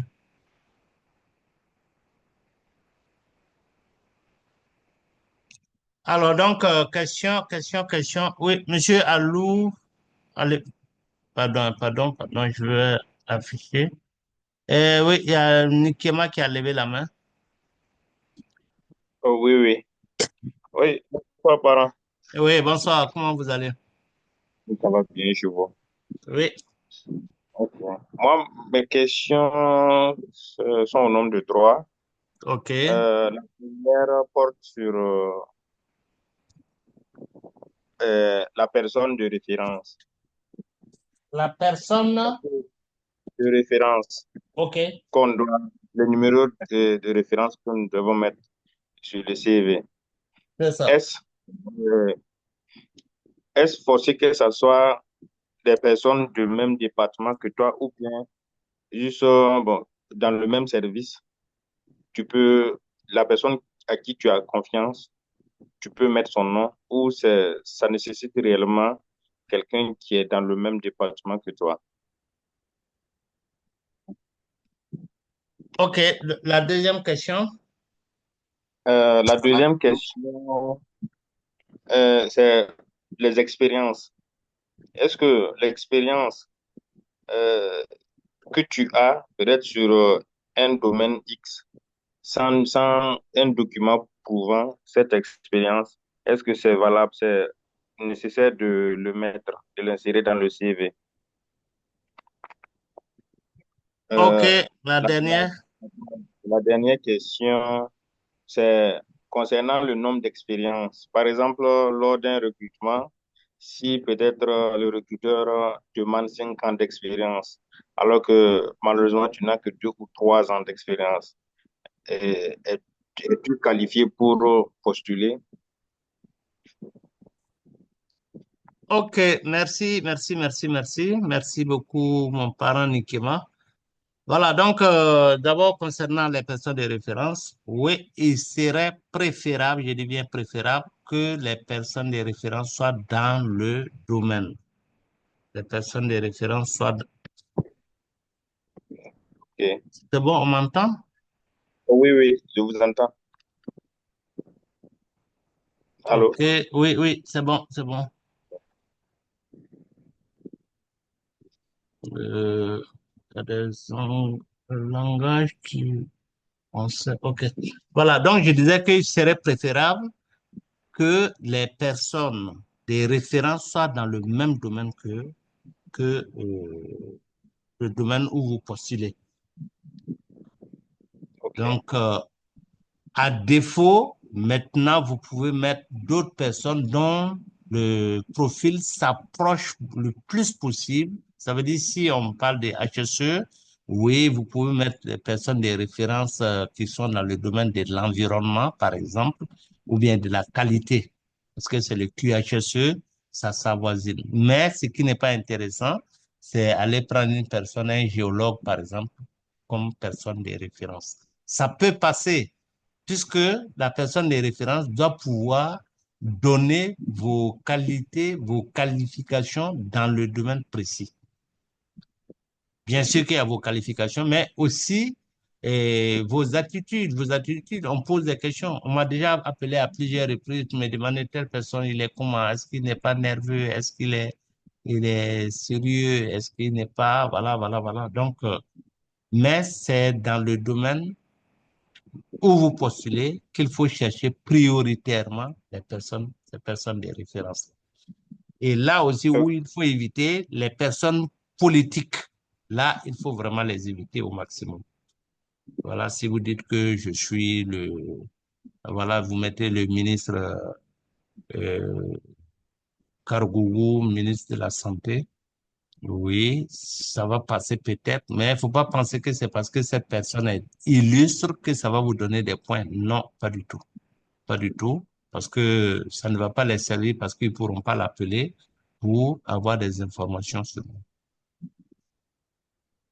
Ensuite, s'il se trouve qu'il a travaillé au ministère et que Dr Karbougou l'a chassé, ben écoutez, c'est un bon moyen de se venger sur lui.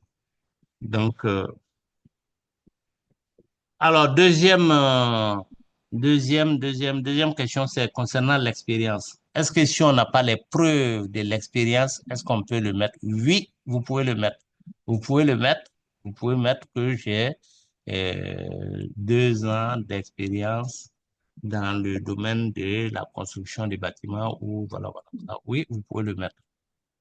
Vous pouvez le mettre. Bien sûr que si vous avez des éléments pour étayer ce que vous dites, ce serait la meilleure formule.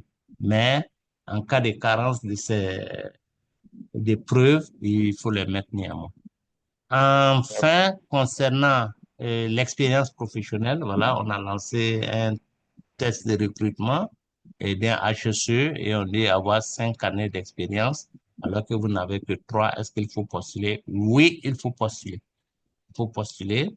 Et ça peut ne pas passer. S'ils font le screening, on va voir est-ce qu'il a les 5 années? Non. Donc, c'est éliminatoire. Mais souvent, quand ils ne font pas le screening, eh, ça peut passer. Vous pouvez avoir des qualités et si le reste de votre CV décrit vraiment des choses intéressantes, on peut trouver que, bon, il n'a que 2 ans d'expérience ou 1 an d'expérience, mais ce qu'il a accompli est beaucoup par rapport à celui qui a 5 ans et depuis qu'il a eu son diplôme, il est assis à la maison depuis 4 ans et ce n'est que les 6 derniers mois qu'il a commencé à se débattre. Donc, il faut toujours tenter votre chance, monsieur. Ok, c'est bien noté. Voilà. Bien. Alors, monsieur Delouende, c'est Zongo Rogatien. Voilà, voilà. Monsieur, moi aussi j'ai quelques questions. Oui, Euh, rapidement, voilà. parce qu'on est en train de tirer Voilà, vers 20. Oui, concernant la rédaction, quels sont les calibres et les graphiques, voilà, les mieux adaptés? la Et police. également aussi, Ça veut dire voilà, la la police. grosseur du texte et puis, c'est bien ça? Oui, oui. OK. Et également aussi, voilà, concernant les autres formations. Par exemple, moi, j'ai eu à à travailler sur des chantiers de construction, mais pas en tant que voilà, HSE, mais en tant qu'ouvrier. Est-ce que, bon, cela, c'est possible de mentionner cela? Ok, oui. D'abord, je commence par la dernière. Vous pouvez le mentionner si on a besoin d'un HSE dans le domaine de la construction. En ce moment, vous pouvez le mentionner et mettre que vous êtes familier aux risques liés aux travaux de chantier pour avoir exercé là-bas comme ouvrier pendant 6 mois ou pendant 3 mois. Ça peut vous donner un peu de points, des points. Mais si on a besoin de HSE et que c'est dans le domaine industriel, dans une usine, en ce moment, il faut éviter de le mettre parce que ça ne vous apporte rien de plus. Alors, Ok. la première Voilà. question, la première question porte... Oui, Rogatien? Oui, oui. Je disais, Voilà. voilà, la première question, c'était la police et les calibres des Oui, titres et de la... la police, moi, je pense pas qu'il y ait une police spéciale. Maintenant, il faut aller avec le bon sens. Généralement, ceux qui lisent les responsables d'entreprise, c'est des personnes qui ont plus de 40, 45 ans. On ne voit plus clair. Donc, il ne faut pas prendre une petite police de 10, par exemple. Non, c'est pas bon. Il faut aller jusqu'à 12. Et les plus courants qu'on connaît, c'est Time New Romance et puis Calibri et Arial. Donc, c'est à vous de voir ce qui vous intéresse. Mais je pense que ça ne ça n'a pas grande importance, sauf aussi que les points importants, il faut les mettre un peu plus gros et en gras, notamment les titres. Ouais, on va faire appel encore à notre... Birba, monsieur Birba, Et, dites-nous quelque chose euh, concernant la police pour la rédaction du CV et de la lettre de motivation et autres. C'est quelle police qui non, sied? non, il y a pas il y a pas de police spéciale. C'est seulement que ça soit quand même un peu lisible, quoi. Sinon, il n'y a pas de police indiquée pour ça. Mm. Ok, Oh, merci bien. À ma Et connaissance. également aussi, j'aimerais savoir les nombres d'années d'expérience sollicitées. Comment est-ce qu'on fait l'insertion dans le CV? Je comprends pas beaucoup. Ça veut dire si on demande si vous avez, si on demande une expérience de 5 ans, comment est-ce Oui, que vous allez mettre ça? Oui, mais c'est voilà, dans votre expérience professionnelle. On va regarder, toujours on commence par le plus ancien vers le plus récent. Ils vont défiler, regarder le plus ancien et voir ce que vous avez commencé à faire. Si, par exemple, vous dites que vous avez travaillé sur les chantiers de Kanazoé et la construction des routes Ouagabougou en 1900, je sais pas moi, en 2020, et que c'est ça qui est votre première expérience, ben, on fait rapidement le calcul.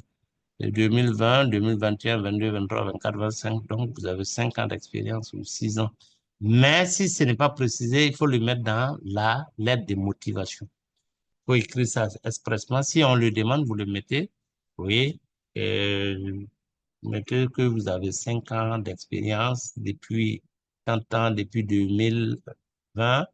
Je suis dans le domaine de HSE après ma formation de superviseur où j'ai supervisé des chantiers et vous les citez un peu. Voilà, construction de route Ouagabougou, construction des barrages de Samadeni, aménagement d'un terroir, voilà, à tel endroit, et ainsi de suite.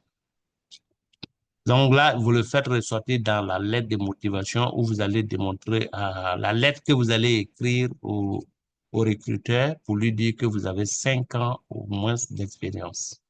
Si vous avez 10 ans, vous mettez 10 ans d'expérience, même s'il a demandé 5. Si vous n'avez pas 5 aussi, vous lui dites que vous avez 3, mais ces 3 années ont été très intenses parce que durant les 3 dernières années, je ne faisais que santé, sécurité et j'étais tellement préoccupé par ça que je n'avais pas autre activité encore à faire et ce qui fait que je travaillais jour et nuit dans le domaine. Vous pouvez chercher à lui démontrer que c'est 3 ans que vous avez comme expérience, mais c'était vraiment très intense et, et ça a une valeur de 5 ans ou 10 ans.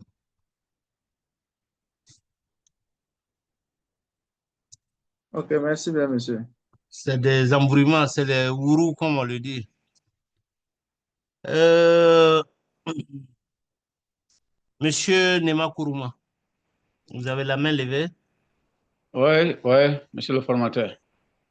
Ok, merci beaucoup vraiment pour ces brillantes interventions et des explications vraiment très édifiantes. Bon, moi, mon inquiétude est que dans le domaine du recrutement, parce que nous avons parlé du recruteur et ce qui concernant le CV, mais dans l'administration telle que nous sommes en Guinée, on connaît ce qui se passe en ce qui concerne le recrutement des travailleurs. Donc, dans l'administration, il y a des gens qui sont à côté du recruteur. Une fois qu'ils voient ton CV très bien rédigé avec beaucoup de compétences, alors ils essaient de mettre à côté. Soit, si c'est pas bien suivi, ils vont mettre à côté. Est-ce qu'il n'est pas possible que de mettre simple connaissances que nous avons une fois dans la boîte, qu'on essaie maintenant de développer des compétences que nous avons, ben, parce que je parle à l'état de couche, ici dans notre pays, dans les sites miniers où on recrute des gens. Donc, c'est un peu ça, si c'est possible, parce que ce que le CV dit, c'est vrai de mettre toutes nos connaissances, mais dans certains cas, il y a des gens qui sont à côté de l'administration qui n'ont pas de compétences plus que ton CV. Donc, à ce moment, maintenant, est-ce qu'il ne peut pas chercher à camoufler cela? Ok, merci beaucoup, Monsieur Kourouma. Voilà, donc ce que vous dites, ce qui se passe en Guinée, ça se passe partout, hein, c'est partout ici, ça existe. Où souvent tu as déposé ton CV, quand on regarde, on trouve que ouais, que ça là, son CV là, est trop puissant. Si celui-là là, il vient ici, et il va prendre nous tous notre place ici. Donc on se cache, on retire ton dossier rapidement et on prend des personnes moyennes. Oui, ça peut exister, bon, mais moi, je vais toujours conseiller de faire ressortir vos compétences, même si on l'écarte, ben, c'est pas grave, au moins, vous aurez tenté votre chance. Parce que si vous mettez ça en bas aussi, et il se trouve que il y a d'autres personnes qui viennent qui mettent haut, haut, haut, alors que vous pouviez mettre haut, et après vous apprenez que c'est celui qui a mis haut là qu'on a pris. Bon, ça peut vous toucher, ça peut vous choquer. Donc, peut-être il ne faut pas beaucoup exagérer, et surtout dans la lettre de motivation, il faut faire ressortir votre humilité pour dire vous vous rabaissez, pour ne pas aller comme si vous partez prendre la place de quelqu'un. Oui, ça c'est vrai. Ça c'est vrai. Bon, maintenant, il faut reconnaître que nous, euh, ouais, bon, qu'est-ce que je veux dire? Bon, c'est vraiment un choix, c'est vraiment un choix. Alors, ceux qui ont des idées, partagez avec nous parce que partagez avec nous, c'est un débat ouvert, hein. Je vais appeler encore mon Walkman. Où il est? Monsieur Birba. Apparemment, il est parti. Monsieur Alou, qu'est-ce que vous en pensez?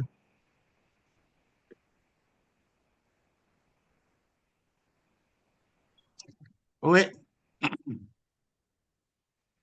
Monsieur Tidiane, oui, allez-y.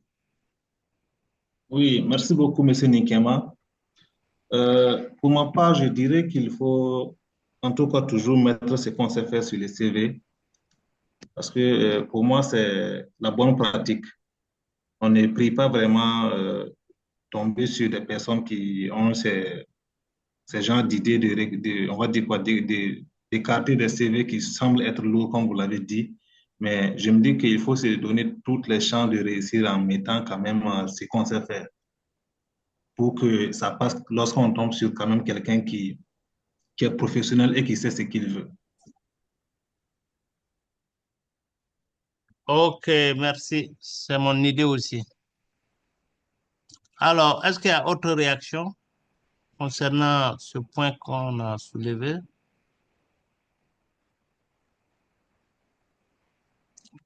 Ok, apparemment. Donc, Monsieur Nema Kourouma, on va se dire seulement que c'est au cas par cas. C'est à vous de voir la boîte. Si c'est une grosse boîte ou c'est la BCAO, ben, écoutez, vous savez que pour pouvoir détrôner quelqu'un, enfin, là-bas, c'est pratiquement impossible. Maintenant, ce qui fait peur, c'est souvent les petites boîtes où on a des HEC qui n'ont jamais fait la formation, qui sont là-bas, qui racontent des inepties, des choses qui ne sont pas vraies. C'est eux surtout qui peuvent avoir ce genre de comportement. Mais, comme le dit Monsieur Tidiane, on ne prie pas Dieu tomber sur ces genres de personnes. Donc, nous allons mettre vraiment ce que nous savons faire et confier le reste à Dieu. Merci beaucoup, monsieur le formateur. Vraiment, c'est bien noté. Merci vraiment. Merci, merci, merci. Alors, autre question, est-ce qu'il y a d'autres questions? Il est 22h moins 4 minutes. Est-ce qu'il y a d'autres questions? Monsieur Zongo, Edmond, la main est levée, hein? Ou bien, oui, Oui, allez-y. j'ai une dernière question. Oui. Ouais, je voudrais savoir l'envoi des documents pour la candidature. On voit souvent des offres d'emploi où ils demandent seulement le CV.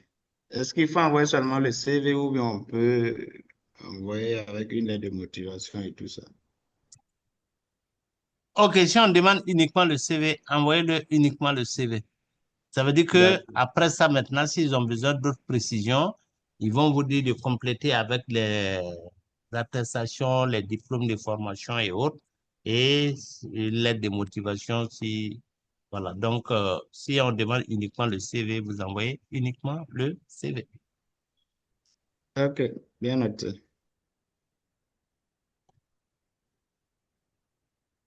Oui, Delwende, Rogatien. Voilà, monsieur, lorsque voilà, on met ces qualités dans le CV, est-ce que il faut également aussi ajouter, comment dirais-je, je sais pas, des images ou bien des photos, voilà, des diplômes et attestations acquis? Non, non, non, non, pas du tout, pas du tout, pas du tout.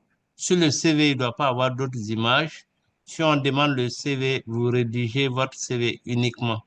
Voilà. Et sur le CV, en dehors de votre propre photo, et il ne faut pas ajouter d'autres photos. Ensuite, ou bien votre question fait appel à ce que M. Zongo disait tout à l'heure. Si on demande d'envoyer juste votre CV, envoyez uniquement votre CV. Inutile d'envoyer les diplômes, les attestations, la lettre de motivation ou les demandes. Non, inutile de les envoyer. Vous envoyez uniquement le CV. Ok, merci bien, monsieur. Merci. Alors, donc, il est 21h passé de 58 minutes. Je vais dire merci à tout le monde, merci à tous ceux qui ont pu participer. Et rendez-vous le jeudi soir. Jeudi soir, c'est très fort possible que je sois encore avec vous pour traiter d'autres thèmes. Merci beaucoup et bonne soirée, bonne reprise de... Merci bien Merci et bonne beaucoup, soirée monsieur à le vous. formateur. Merci vraiment. Merci. Merci, merci. Merci bien, monsieur. Bonne suite à vous. Merci, monsieur. Bonne soirée à vous. Merci, merci, merci. Merci beaucoup. Bonne soirée à vous.